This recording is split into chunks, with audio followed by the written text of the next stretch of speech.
texto nos diz assim: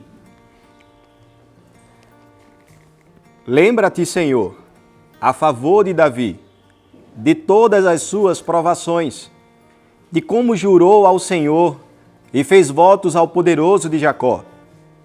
Não entrarei na tenda em que moro, nem subirei ao leito em que repouso. Não darei sono aos meus olhos, nem repouso às minhas pálpebras, até que eu encontre lugar para o Senhor, morada para o poderoso de Jacó. Ouvimos dizer que a arca se achava em Efrata, e a encontramos no campo de Jaar. Entremos na sua morada, adoremos ante o estrado de seus pés. Levanta-te, Senhor, entra no lugar do teu repouso, tu e a arca de tua fortaleza. Vistam-se de justiça os teus sacerdotes, e exultem os teus fiéis. Por amor de Davi, teu servo, não desprezes o rosto do teu ungido. Vamos orar ao Senhor.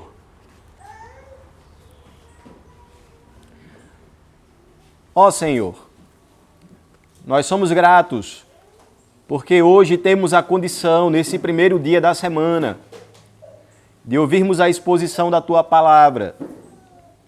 Seja conosco, ó Senhor, nesse momento, abrindo o nosso entendimento, nos fazendo considerar, ó Deus, cada letra da Tua Palavra.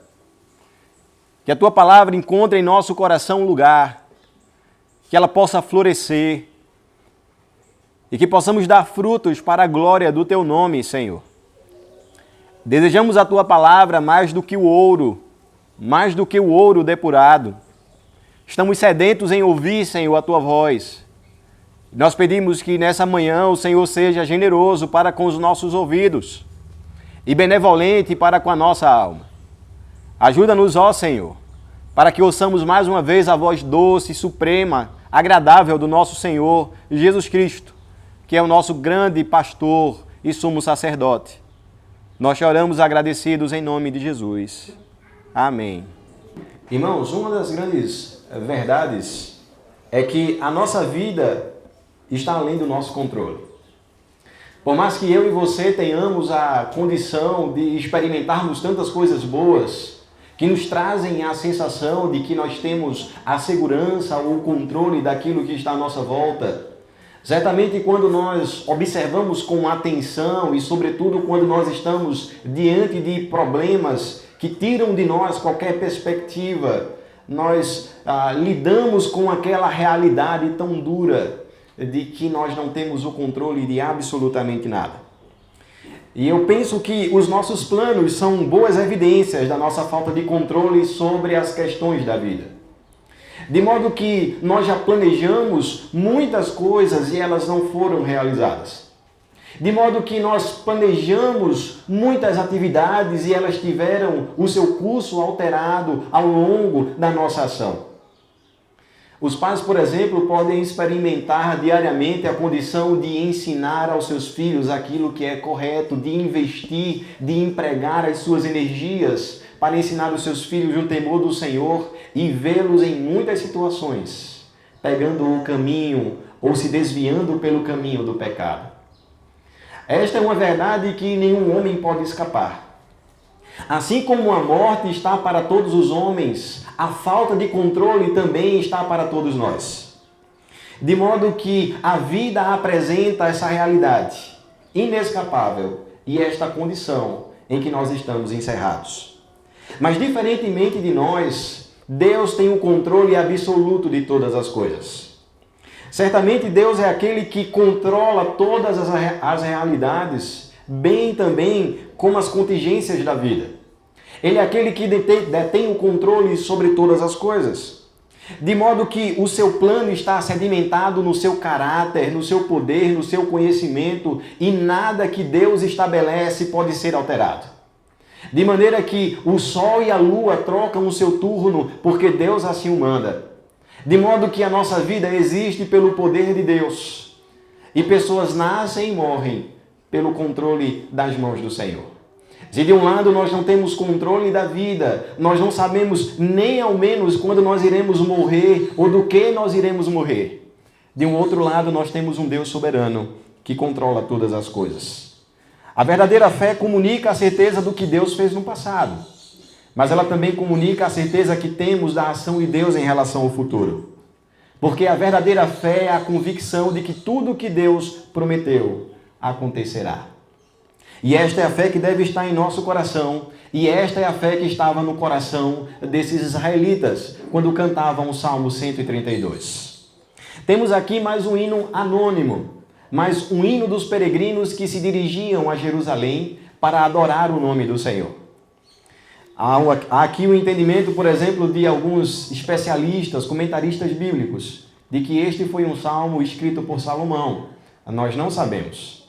Mas independentemente de reconhecermos o seu autor ou não, nós temos a convicção de que este salmo vai trabalhar algo bastante importante para a nossa vida, para a nossa espiritualidade. É o salmo que nos apresenta a condição da nossa fragilidade, da nossa fraqueza em relação a tudo que está à nossa volta. E ao mesmo tempo apresenta o controle absoluto de Deus, quando o seu povo clama ao Senhor para que lembre da sua aliança, mantenha as suas promessas e ajude o povo a, mais uma vez, continuar a sua jornada. O autor aqui faz um pedido, e esse pedido era para que Deus lembre do povo, ou se lembre dos seus filhos, em um momento de adversidade. É nesse momento em que os israelitas percebem a sua condição, a sua fraqueza ante as coisas da vida, que eles se colocam agora diante de Deus com uma perspectiva em seu coração de que Deus não os abandonaria. E assim eles estão clamando ao Senhor: lembra-te de nós. Lembra da aliança que fizeste com o teu servo Davi, preserva-nos, abençoa-nos e mantém as tuas palavras para que possamos prosseguir. Reconhecendo então que Deus fizera uma aliança com o seu servo Davi, e que é por meio desta aliança que eles clamam ao Senhor, eles têm a convicção de que Deus, que tem o controle exato da história, jamais iria esquecer o seu povo. E é por isso que o salmista que aqui escreve esse texto, ele dispõe duas razões para Deus se lembrar do seu povo. A primeira razão está do versículo 1 ao versículo 7, nos mostrando a condição de Davi como um homem de Deus, que intercedeu pelo povo, que fez um voto com o Senhor. Do versículo 8 ao versículo 10, nós vamos ver o povo apelando para a aliança com Deus, dizendo: Senhor, fizeste uma aliança conosco, de abençoar a nação, de abençoar o culto, de abençoar o nosso governo, então ajuda-nos. São com essas razões que o salmista se coloca diante de Deus, para que Deus possa conduzi-lo em mais uma situação adversa, em mais um desafio. Diante disso, irmãos, eu gostaria que nós pudéssemos meditar no seguinte tema: mantendo a fé nas promessas de Deus. Nós vamos perceber então como os salmistas se apoiaram na aliança para clamar ao Senhor, confiando que Deus os socorreria. Do versículo 1 ao versículo 7, o nosso texto diz assim, observe na sua Bíblia: lembra-te, Senhor, a favor de Davi, de todas as suas provações, de como jurou ao Senhor e fez votos ao poderoso de Jacó. Não entrarei na tenda em que moro, nem subirei ao leito em que repouso, não darei sono aos meus ouvidos, nem repouso às minhas pálpebras, até que eu encontre lugar para o Senhor, morada para o poderoso de Jacó. Ouvimos dizer que a arca se achava em Efrata, e a encontramos no campo de Jaar. Entremos na sua morada, adoremos ante o estrado de seus pés. Observe que a primeira argumentação do salmista para com o Senhor e dos peregrinos para com Deus é a respeito da fidelidade de Davi. Lembra-te, Senhor, do teu servo Davi. Davi foi um homem que fez uma aliança com Deus. E este homem, ele é lembrado porque ele foi responsável como rei em concentrar a adoração em Sião para o Senhor. Este salmo declara aqui o seu tema logo no início. Eles estão colocando o seu coração diante de Deus e clamando ao Senhor por misericórdia. E eles estão fazendo isso, trazendo aqui uma argumentação preciosa diante de Deus.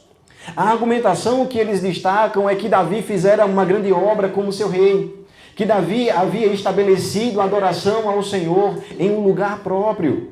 E diante dessa condição, eles estão dizendo: Senhor, Davi foi um homem fiel a ti. Ele foi um homem que se colocou diante do Senhor e que enfrentou muitas adversidades por essa fidelidade a ti. E é justamente por meio da ação deste teu servo que nós pedimos a tua clemência. Mantenha a nossa nação e mantenha a adoração ao teu nome, porque Davi, ele se esmerou em te servir alegremente. E nós reconhecemos, por exemplo, que Davi, ele sofreu diversas perseguições por ser fiel ao Senhor. Nós podemos lembrar pelo menos de 2 momentos significativos na vida de Davi como rei de Israel. A primeira delas é que quando, antes de assumir o trono, Saul perseguiu e tensionava tirar a sua própria vida. Porque Davi era um homem de Deus e era um homem fiel ao Senhor. Mas ainda quando rei, ele também teve a condição de ter o seu próprio filho, Absalão, tentando usurpar o seu trono. Então observe que durante a trajetória de Davi, antes de ser rei em Israel, e até mesmo sendo rei em Israel, ele sofreu diversas oposições por temer o nome do Senhor. Mas mesmo com tantas lutas, Deus fez com que Davi pudesse perseverar diante dos seus adversários. Diante de tantas batalhas, Deus fez com que Davi fosse vitorioso como uma rocha.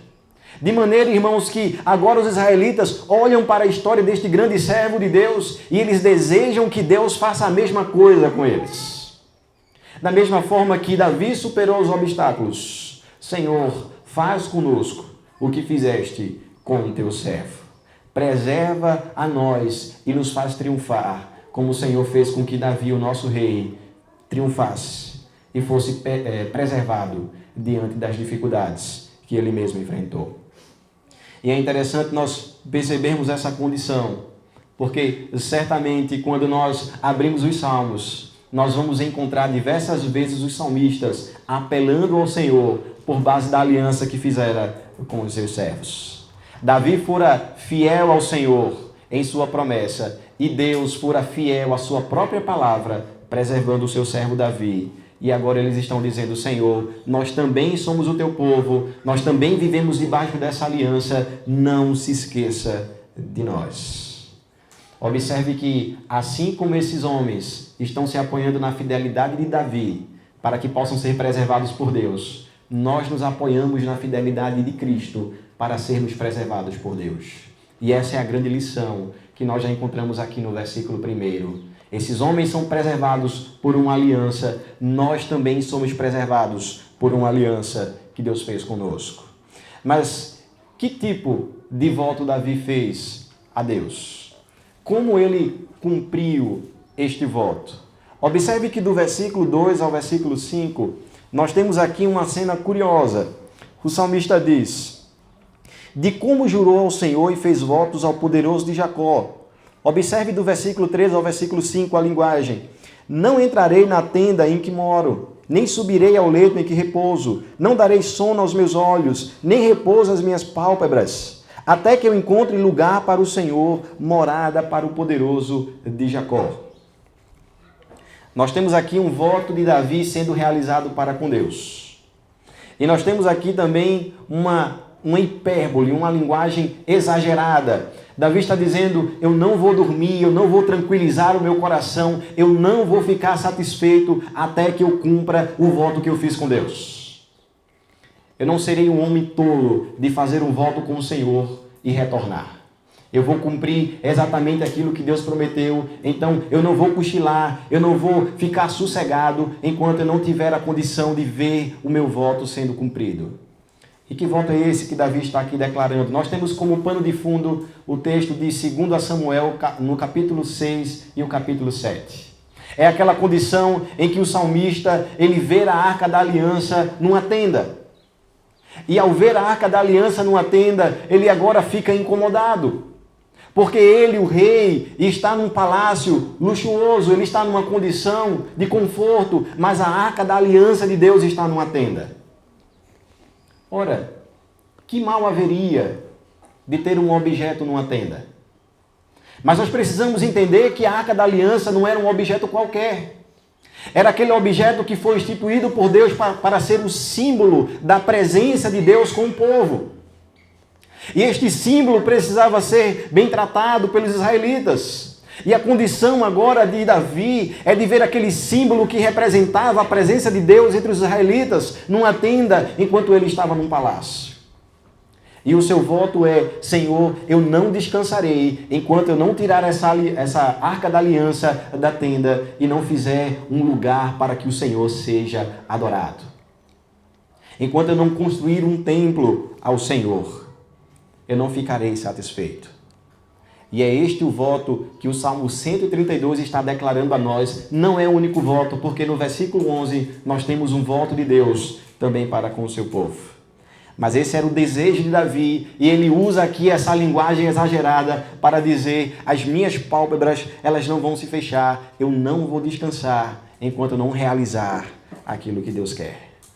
Davi mudaria qualquer rota dos seus planejamentos para que aquilo que ele estabeleceu diante do Senhor fosse cumprido. E esse é um grande ensinamento a nós, irmãos. Muitas vezes nós não estamos dispostos a abrir mão dos nossos planejamentos para cumprirmos a vontade de Deus. O salmista tinha uma concepção completamente diferente a respeito daquilo que ele deveria fazer diante do Senhor.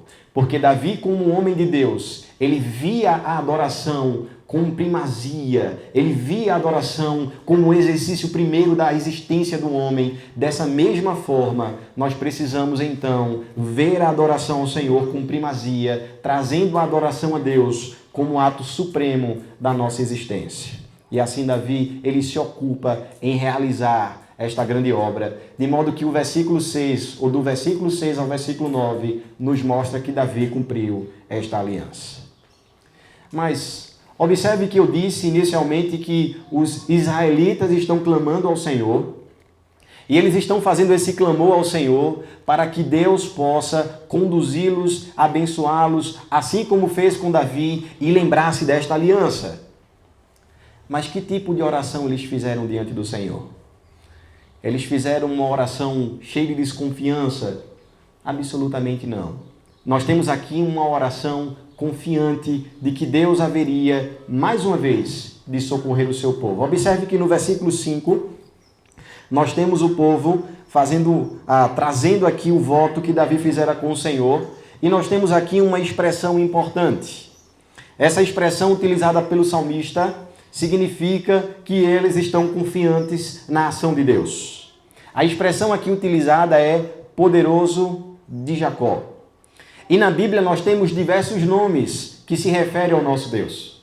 Ele é conhecido como o Senhor da batalha, ele é conhecido como o Senhor da salvação, e aqui nesse texto ele é descrito como o poderoso de Jacó. E cada nome de Deus apresenta uma das suas facetas. E o que é que o salmista quer nos apresentar com este termo? Porque a sua oração, ela é uma oração confiante quando ele chama Deus de o poderoso de Jacó. Porque era justamente esse termo que apresentava a salvação de Deus sobre Israel. E quando eles olhavam para trás, eles tinham todas as razões para confiar que Deus novamente os salvaria. Porque eles passaram por diversos exílios. Nós poderíamos aqui citar, por exemplo, o exílio que eles enfrentaram no Egito. E aquele tirano que era o faraó não conseguiu acabar com o povo de Deus. Nós poderíamos citar aqui o exílio da Babilônia. E mais uma vez, Deus usou os ímpios para libertar o seu próprio povo. Então, durante toda a história de Israel, existiam estratos suficientes para que eles pudessem olhar para trás e chamar Deus de o poderoso de Jacó, com a convicção de que Deus os salvaria novamente. Essa não é uma oração despretensiosa. Essa não é uma oração carregada de ceticismo. Mas essa é uma oração em que eles levantam seus olhos para o Senhor e eles declaram que Deus tinha condição suficiente de livrá-los mais uma vez. Nós estamos se dirigindo para Jerusalém, adorar a um Deus que certamente nos salvará.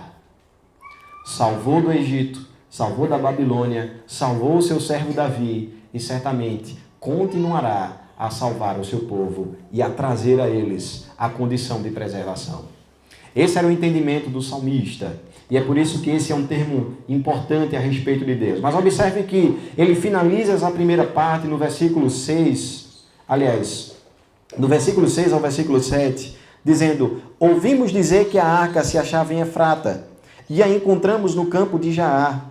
Entremos na sua morada, adoremos ante o estrado de seus pés. Se nós temos uma oração confiante no versículo 5, nós temos aqui no versículo 7 uma expressão de que o desejo do coração desses homens era adorar o seu Deus. Ora, nem sempre a nossa vida será preservada da morte. Todos nós sabemos que um dia nós vamos morrer. Mas o nosso entendimento é que a nossa vida serve para a glória de Deus. E mesmo que a morte chegue para nós, que seja para a glória de Deus. E que nós devemos fazer tudo com o fim de adorar o Senhor. E essa era a compreensão do salmista. E essa era a compreensão dos peregrinos ao se dirigir para Jerusalém. Certamente a mesma convicção que estava no coração de Sadraque, Mesaque e Abdenego. Se o nosso Deus nos quiser livrar, que Ele nos livre. Mas se Deus não quiser nos livrar, fique sabendo, ó Rei, que nós não te adoraremos. Porque somente Deus é digno de toda adoração. E aqui eles estão falando da Arca da Aliança no versículo 6. Essa Arca da Aliança que estava em Efrata, que pode ser também Belém. Aquele lugar em que trata, ou que traz a questão do lugar onde Davi nasceu. E ele diz que essa aliança ou essa arca estava em Jaar há mais de 20 anos. Ela foi possivelmente encontrada em uma floresta, levada novamente para Jerusalém, para Sião por Davi, para que o povo de Deus pudesse adorar o seu Deus.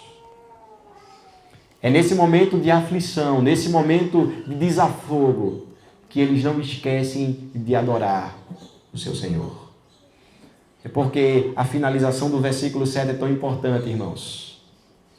Porque a alegria do povo é estar diante de Deus. A alegria dos peregrinos é estar diante do seu Senhor, é atender a grande convocação, é se reunir para o culto, é louvar o nome de Deus. Esta é a grande alegria da nossa vida. E eles estão aqui fazendo justamente esse exercício. A arca do Senhor, ela foi resgatada, ela foi levada para o lugar de adoração e agora nós nos unimos para adorar este Deus. E nós adoramos esse Senhor ante o estrado de seus pés. E eles reconhecem que eles estão diante da presença de um Deus infinitamente maior do que o templo. E é por isso que eles usam aqui a imagem dos pés de Deus. Nós sabemos que Deus é Espírito. Mas aqui é uma linguagem utilizada para dizer, Deus ele não cabe num templo, ele não cabe num prédio. E quando esse Senhor, que é maior do que o universo, nos convoca para adoração, nós nos apresentamos diante dele. Eles entendem esse compromisso com Deus. Eles sabem que essa arca que simboliza a presença de Deus entre eles é um símbolo que traz a grandeza de um Senhor que excede as paredes. E esse é o nosso Deus, irmãos. Nós lembramos da aliança que Ele fez conosco. Nós sabemos que Ele preservará o nosso coração. Nós oramos com confiança a esse Deus. E nós o adoramos, porque essa é a razão da nossa reunião. Essa é a razão da nossa vida. Nós vivemos para a glória do Senhor. Do versículo 8 ao versículo 10, o salmista nos diz assim: levanta-te, Senhor, entra no lugar do teu repouso, tu e a arca de tua fortaleza. Vistam-se de justiça os teus sacerdotes e exultem os teus fiéis. Por amor de Davi, teu servo, não desprezes o rosto do teu ungido. Na primeira parte, nós temos aqui, na oração do salmista, o relato da fidelidade de Davi, o relato da sua adoração, o relato da sua confiança para com o Senhor. E agora nós temos a oração. Eles estão pedindo algo a Deus. Antes eles estavam relatando o que já houvera acontecido na vida de Davi.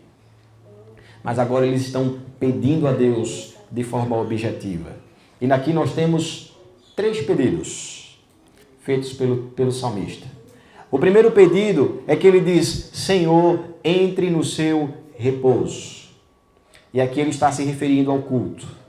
Observe que nesses 3 pedidos nós temos 3 áreas importantes da vida de uma nação. Ele está dizendo: Senhor, entra no teu repouso. Ele faz uma referência ao culto. A segunda referência aqui é a integridade da nação. Ele diz, para que o Senhor abençoe seus sacerdotes e seus fiéis. O terceiro pedido na sua oração é para que o Senhor preserve o seu ungido. E ele está falando aqui de governo. Então nós temos 3 pedidos de oração para 3 áreas importantes. O culto, a integridade da vida e o governo de uma nação. E é interessante que esta foi a oração feita por Salomão quando o templo foi construído e foi dedicado a Deus numa cerimônia. A mesma oração. A oração pelo culto, a oração pela integridade e a oração pelos governantes. E o que é que significa esses 3 pedidos? O primeiro pedido diz, Senhor, entra no teu repouso. E o lugar de repouso para os israelitas era o Monte Sião. Há aqui um convite para que Deus esteja com o seu povo. Irmãos, não há nada mais precioso na nossa vida do que a presença de Deus. Não há nada que nós deveríamos desejar mais do que o culto a Deus. Não há nada que deveria trazer mais dor ao nosso coração quando nós perdemos a condição de adorar ao nosso Senhor. Mas nós vivemos num movimento contra a igreja nos nossos dias. Dos desigrejados e também daqueles que estão na igreja, mas eles não se importam com a adoração ao Senhor. E é interessante nós percebermos aqui o coração do salmista, dizendo, Senhor, nós estamos te convidando para estar entre nós, para que possamos adorar o teu nome. Há um desejo, há um anseio pela presença de Deus. E este não é o único salmo que retrata este desejo do salmista. Nós temos outros salmos, onde o salmista vai dizer, alegrei-me quando me disseram, vamos à casa do Senhor. Onde o salmista vai dizer que o seu coração deseja estar como o Senhor, assim como uma coça deseja as águas.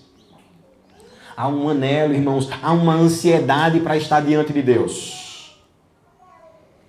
Nós precisamos resgatar isso na cultura evangélica do nosso país. Uma ansiedade pelo culto ao Senhor. Nós somos tão ansiosos por tantas outras coisas, mas tão pouco ansiosos para estarmos diante de Deus. E aqui há o salmista implorando, Deus esteja em Jerusalém, presente entre nós, para que possamos te adorar. E Deus respondeu essa oração, porque Deus habita com o seu povo. Não só num templo, não só num tabernáculo, mas Deus habita entre nós por meio de Cristo. E é por meio dele tão somente que nós somos a habitação do Espírito Santo. É por meio dele tão somente que nós podemos experimentar essa presença diariamente. Quer seja na grande congregação de Deus, quer seja na particularidade da nossa casa, Deus está presente conosco. Mas esse deve ser um pedido nosso, um clamor a Deus. Senhor, não se aparte de mim. Que possamos experimentar a tua presença. Porque assim como as plantas precisam do calor do sol para viver, o cristão precisa da presença de Deus para existir. Sem a presença de Deus, irmãos, não há vida. Sem a presença de Deus, não há vida. Por isso o culto é importante a nós. Mas nós temos aqui um segundo pedido. Vista os teus sacerdotes de justiça e exultem os teus fiéis. E há aqui um pedido de alegria e integridade na nação. Os sacerdotes, eles se distinguem por causa da sua pureza moral, por causa da sua integridade e da sua ética. Eles deveriam ser leais ao Senhor e à nação. Eram os homens responsáveis por fazer os sacrifícios no templo. E esses homens, eles representavam a verdadeira religião entre o povo. A igreja de Deus, irmãos, é a verdadeira religião. E esta verdadeira religião é certamente o sal que preserva a humanidade. Quando a igreja está ausente da sociedade, nós podemos encontrar o máximo da depravação total que existe no coração dos homens. Mas é interessante que o salmista está orando não apenas para que Deus seja adorado, mas o salmista está orando para que haja integridade entre nós. Não só entre os sacerdotes. E muitas vezes nós achamos que santificação extrema, santificação levada a sério, é algo para profissionais, para pessoas iluminadas, para presbíteros, para diáconos. Mas a ideia aqui é que não apenas os sacerdotes, mas que o povo possa refletir a integridade do sacerdote. E quem é o nosso sacerdote, o nosso sumo sacerdote, senão o Senhor? É essa integridade que todos nós devemos espelhar. Nos nossos relacionamentos, nas nossas ações, na educação dos nossos filhos, no trato com as nossas esposas. Nós precisamos espelhar a santidade do nosso sumo sacerdote. O salmista ora por integridade entre os homens. E é interessante, irmãos, que esta é uma bênção que nós precisamos como crentes experimentar. Nós fomos salvos para santificar a nossa vida no Senhor. Nós fomos salvos para as boas obras. Nós não podemos conceber a ideia de um cristão que não preza por integridade, por ética, por moralidade, e que essa moralidade seja a moralidade de Deus. Porque assim como a lua resplandece à luz do sol, assim o caráter do cristão deve resplandecer o caráter do seu Mestre Jesus Cristo. Deve ser assim a nossa vida, para que assim como a lua traz a luz do sol, nós possamos em nossas ações trazer a luz do nosso Redentor. O último pedido do salmista diz respeito ao governo. Ele diz: Senhor, não despreze o rosto do teu ungido. O salmista aqui apela para a aliança que Deus fizera com Davi. De abençoar o povo, e não apenas o povo, mas de abençoar os seus governantes, de preservar os seus reis, de preservar a nação. É o pedido que Paulo vai nos fazer em Romanos capítulo 13, de que nós devemos orar por aqueles que foram investidos por autoridade dada por Deus. Nós não vivemos a parte da política. Nós entendemos que até mesmo a política deve ser redimida para a glória de Deus. E que esta deve refletir o ideal de Deus. E há aqui um pedido: Senhor, preserva o rosto do teu escolhido, do teu ungido, daquele que o Senhor escolheu para nos governar. E aqui mais uma vez eu quero fazer uma referência a Cristo. Porque este é o grande ungido de Deus. Este é o grande escolhido para ser o nosso Redentor. É este que governa todas as coisas, de modo que o Salmo de número 2 vai dizer que Deus preserva o seu ungido e Deus ri daqueles que zombam e perseguem o seu ungido. E Deus ele fez isso preservando a vida de Cristo, o seu Filho. No seu nascimento, na sua vida, no seu ministério e também na sua ressurreição. Quem é este grande governante, senão o Senhor? Cristo foi preservado em todos os momentos, para cumprir como grande governante um reinado que não tem fim. E é a Ele, irmãos, que nós dedicamos a nossa adoração. O salmista está dizendo: Senhor, preserva o nosso governo. E o governo foi preservado, porque Cristo nasceu, o grande rei de Israel, e nós vivemos debaixo do seu reino, do seu controle, do seu domínio. Assim como nós não podemos impedir a troca do dia pela noite, os inimigos da cruz não foram suficientes para impedir o nosso Rei, o nosso Supremo Senhor, de chegar ao seu trono e de reinar gloriosamente. Nós vivemos, irmãos, neste reino, e nós oramos: Senhor, governa a nossa vida, governa a nossa igreja, governa a nossa nação, para a glória do teu nome. Eu gostaria de trazer algumas aplicações diante de tudo que nós ouvimos nessa manhã. A primeira aplicação é que nós devemos valorizar a adoração ao Senhor. E aqui eu quero me referir especificamente ao culto. Em vários salmos nós vemos o anseio, ou os anseios do coração dos salmistas. Já nos foi dito na pregação a forma ansiosa que eles esperavam pelo momento da adoração. Mas muitas vezes nós nos munimos de algumas argumentações para desprezarmos o culto. Há algumas pessoas que dizem: eu não vou à igreja, porque a igreja está cheia de hipócritas, cheia de pessoas que querem o meu mal, cheia de pessoas que cometem os seus pecados e que trazem escândalos. E nós temos muitas pessoas desigrejadas. Elas não estão no rol de membros de nenhuma igreja. E elas acham que podem levar uma vida cristã sem a igreja do Senhor. Ora, nós precisamos voltar os nossos olhos para a palavra. Porque no Antigo Testamento, Deus estabelece uma igreja para o seu povo. E Deus marca um dia para o seu povo se reunir. E Deus escolhe um lugar para o seu povo habitar. E foi assim no Antigo Testamento. Quando nós olhamos para o Novo Testamento, nós temos o mesmo modelo. Deus marca um dia para adoração. Deus reserva um espaço para que o seu povo possa adorá-lo. Será que a Bíblia está errada?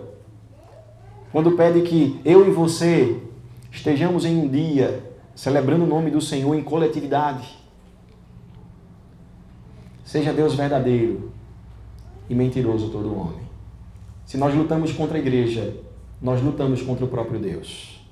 Foi isso que aconteceu com Saulo no caminho de Damasco. Por que me persegues? Perseguir a adoração a Deus, perseguir um povo que adora a Deus, é perseguir o próprio Deus. Nós não podemos esquecer disso, para que o nosso coração não batalhe contra o culto ao Senhor. Mas muitas vezes, nós estamos num rol de membros da igreja. Mas nós não vamos à igreja porque nós temos atividades secundárias, que se tornam prioridades para nós.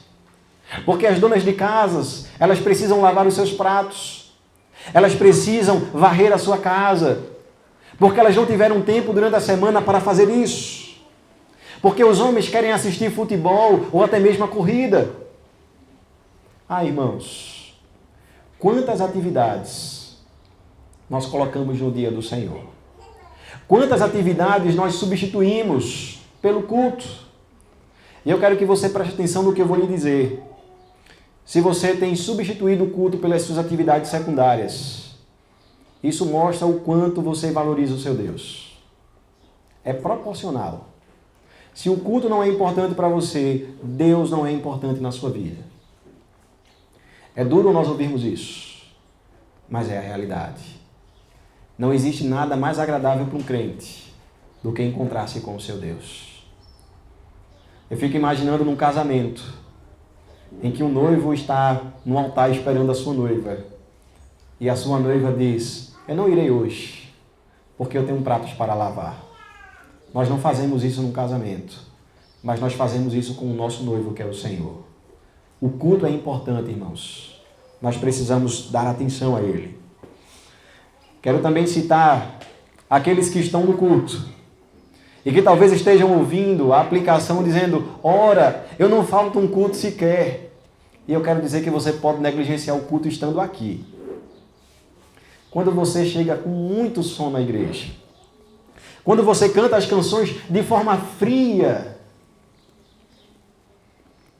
quando você muitas vezes ao ler a palavra não atenta, não escreve o que está sendo escrito, quando você esquece na segunda-feira o que foi pregado, quando não há aplicação do sermão na sua vida.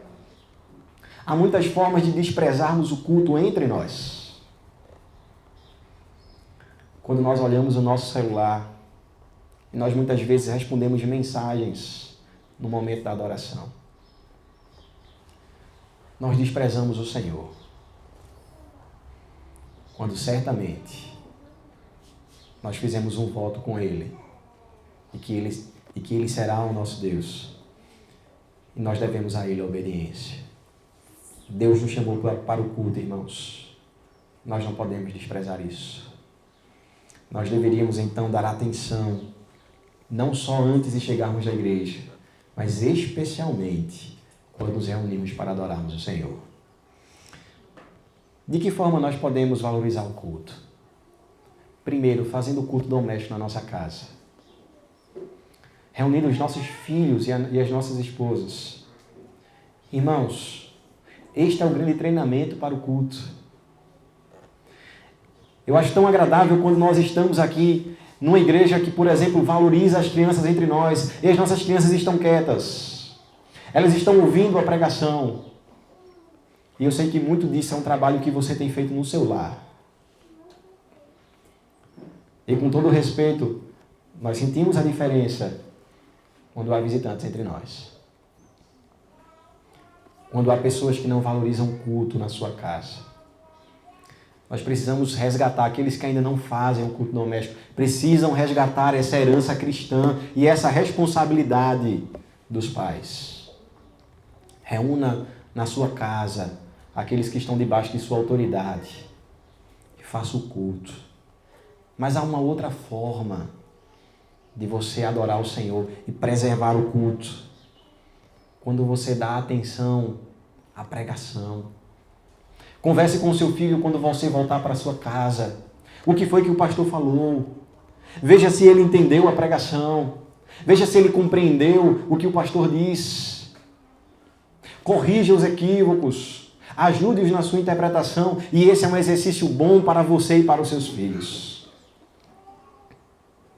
Para que você possa massificar o conhecimento de Deus em seu coração e para que você possa ajudar o seu filho a crescer na palavra do Senhor.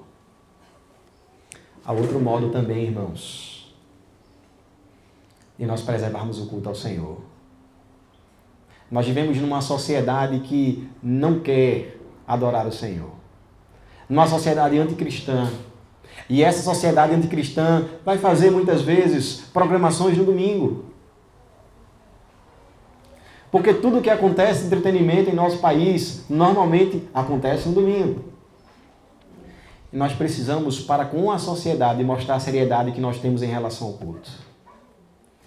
Mas muitas vezes nós contribuímos para uma visão de que o culto ele é desnecessário ou não essencial. Que possamos dizer às pessoas, o meu domingo é o domingo do Senhor. Quero partir para a próxima aplicação. É o zelo que nós precisamos ter com a verdadeira religião. Davi ficou inquieto, ele ficou perturbado, até que o seu coração cumprisse aquilo que Deus determinou, ou aquilo que ele voltou para com o Senhor. Mas nossa geração não está preocupada muitas vezes com a verdadeira religião. Nós estamos ocupados demais para dedicar a nossa vida a Deus. Nós estamos viciados em nosso trabalho. Nós estamos viciados em nosso entretenimento e a nossa vida gira em torno de trabalho e entretenimento. E se você perguntar a alguém, você já leu um livro essa semana sobre Deus? Talvez a resposta seja negativa. Você fez os cultos na sua casa? Talvez a resposta seja negativa, porque a nossa sociedade, a nossa cultura cristã em nosso país não está preocupado com o zelo pela verdadeira religião. Nós estamos cansados demais, irmãos. Nós corremos atrás dos bens, do conforto nessa vida. E quando nos resta tempo, nós estamos cansados demais para Deus. Essa é a grande verdade. Indispostos para servir ao Senhor, aonde nós deveríamos empregar todas as nossas energias para vivermos para o Senhor.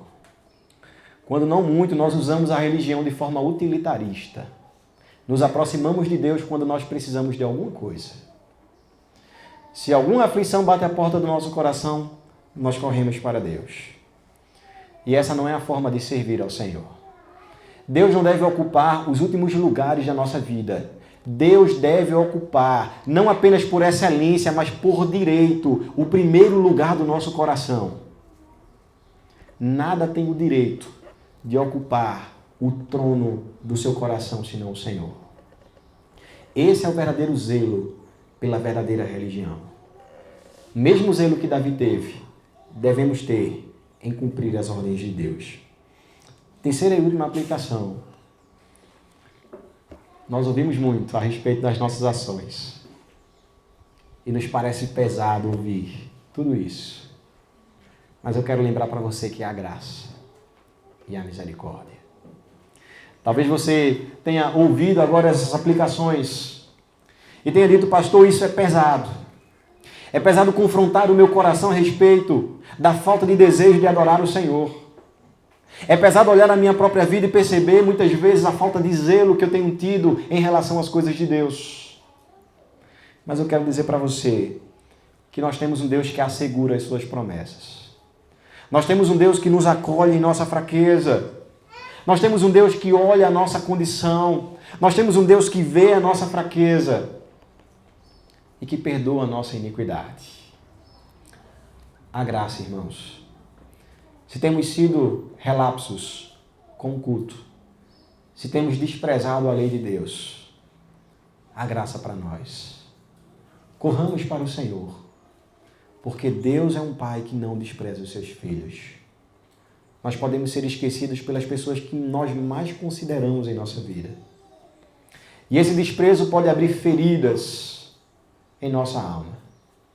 Mas jamais seremos feridos.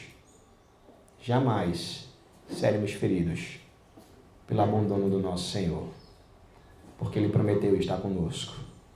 Ele prometeu estar com Israel. Ele prometeu preservar o povo que fez aliança. Que a nossa oração seja igual à oração do salmista. Senhor, lembra da aliança que fizeste com o teu servo. Lembra-te de nós, porque confiamos em Ti.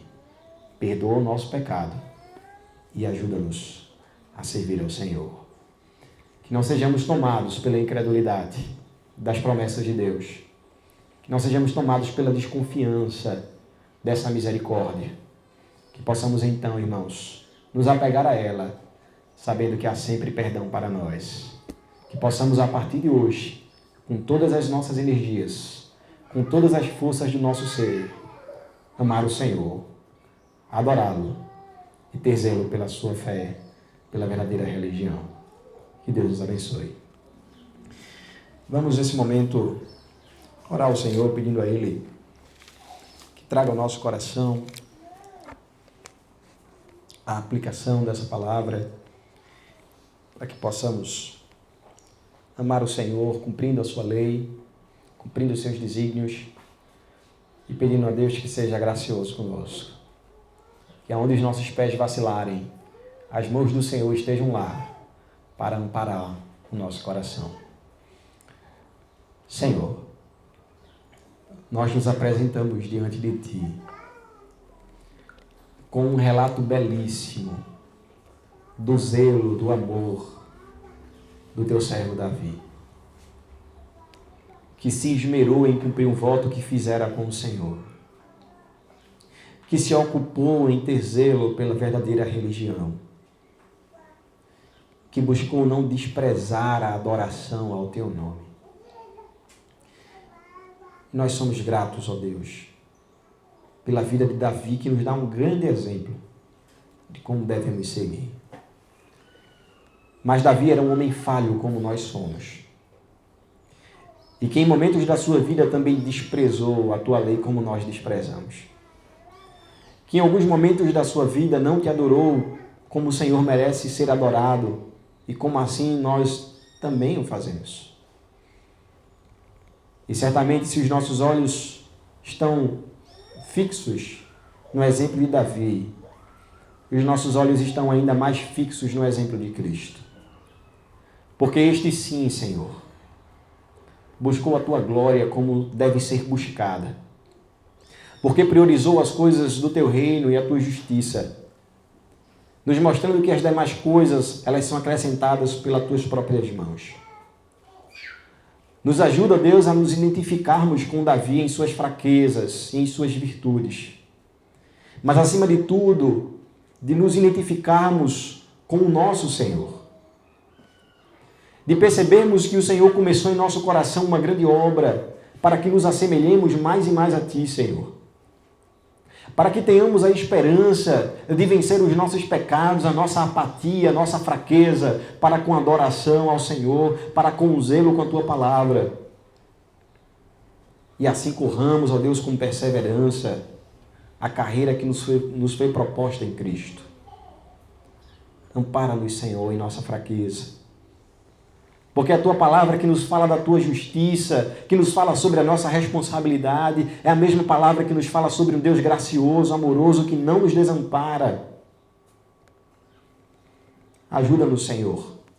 Precisamos de Ti, para que possamos pautar a nossa vida para o louvor da Tua glória e assim sermos cada vez mais zelosos com a Tua lei. Nós choramos ao Senhor, agradecidos em nome de Jesus. Amém.